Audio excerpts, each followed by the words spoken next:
गुल्लू खेत के पास बनी पगडंडी पर चल रहा था। तभी सामने से उसके चाचा राम लखन आते दिखाई दिए।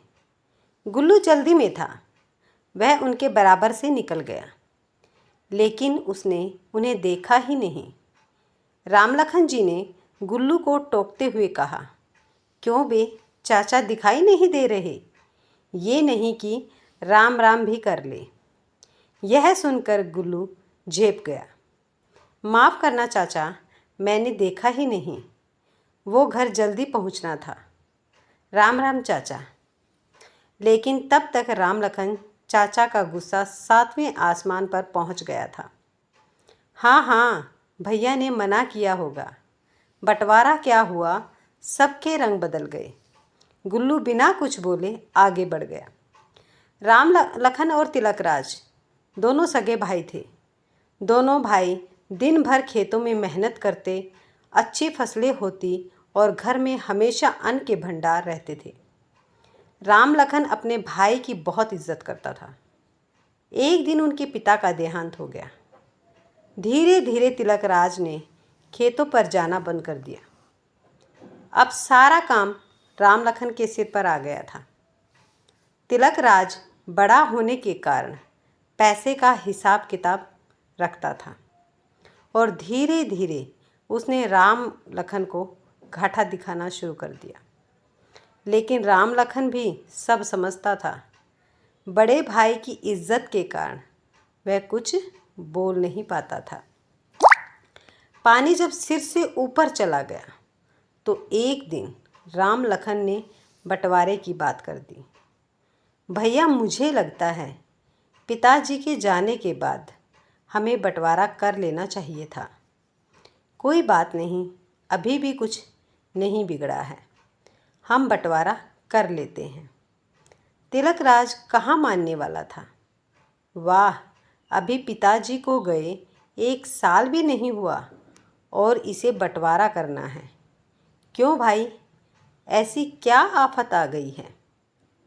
भैया, मुझे लगता है आप पैसों में हेरा फेरी करते हैं। मैं इतनी मेहनत करता हूँ, फसल भी अच्छी होती है, फिर भी घाटा क्यों होता जा रहा है? राम लखन की बात सुनकर तिलकराज ने लाठी उठा ली। तू मुझे चोर बता रहा है? एक शब्द और बोला तो तेरा सिर फोड़ दूंगा। तभी तिलकराज की पत्नी सुजाता बीच में आई। ये आप क्या कर रहे हैं? मेरी शादी के समय ये 6 साल के थे। बच्चों की तरह पाला है इन्हें। जो मांग रहे हैं दे दीजिए। तिलकराज कुछ नरम पड़ा और हो गया घर और खेतों का बंटवारा। तिलकराज ने अब अपने खेतों के लिए मजदूर रख दिए थे।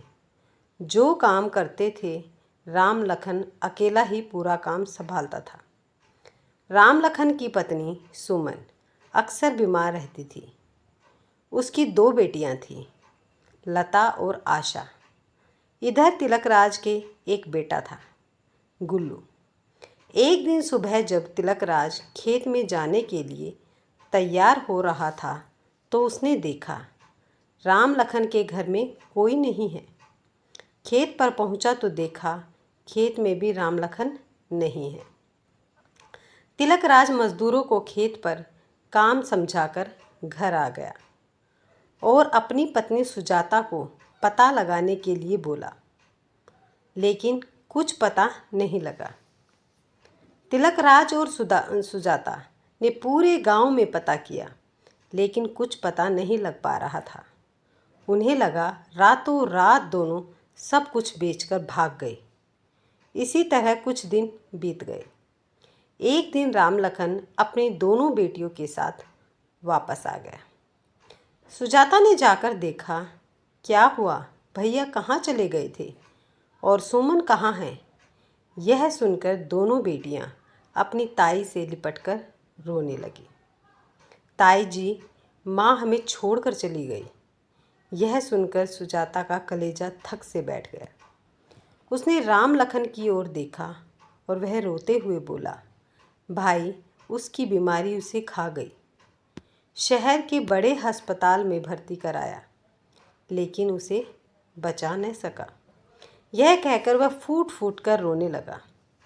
सुजाता झट से बाहर गई और गुल्लू को अपने पिता को बुलाने भेजा।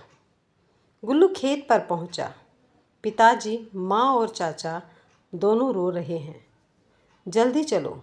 तिलकराज तेजी से घर की ओर चल दिया।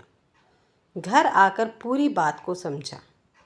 राम लखन को गले लगाया और बोले, चिंता मत कर, मैं हमेशा तेरे साथ हूँ। सुजाता ने दोनों बेटियों को संभाला। 13वीं के बाद सभी मेहमान जाने लगे तो तिलकराज ने सबको रोका और कहा, मुझे कुछ बात करनी है। मैं चाहता हूँ कि हमने जो बंटवारा किया था उसे रद्द कर दे। मैं अपने भाई को ऐसे नहीं देख सकता। राम लखन, तू सारा काम संभाल ले, सारे पैसे भी रख ले। तेरी दोनों बेटियों की शादी हम मिलकर करेंगे। राम लखन बोला, भैया, मुझे भी अब ज़मीन जायदाद और खेत घर का कोई लालच नहीं है। बस मेरी बेटियों को माँ का प्यार मिल जाए।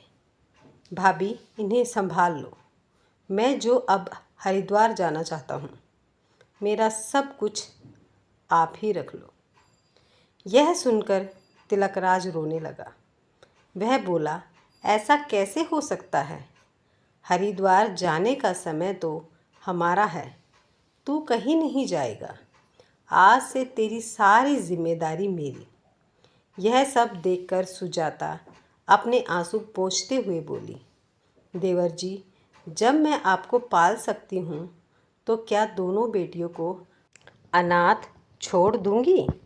मेरी ममता में न कोई कमी पहले थी और न अब होगी। और हाँ, जिस पैसे के हेर फेर का इल्ज़ाम आपने इन पर लगाया था, वह सारा पैसा इन्होंने शहर के सरकारी बैंक में जमा करा रखा है, तुम्हारी बेटियों के नाम पर। तिलकराज ने हाँ में हाँ मिलाते हुए कहा, हाँ छोटे, मैं चाहता था कि सारा पैसा खर्च न करके उसमें से कुछ बचा लिया जाए। बस एक गलती कर दी कि तुझे बिना बताए ये सब कर दिया मैंने। राम लखन अपने बड़े भाई के पैरों में गिर जाता है।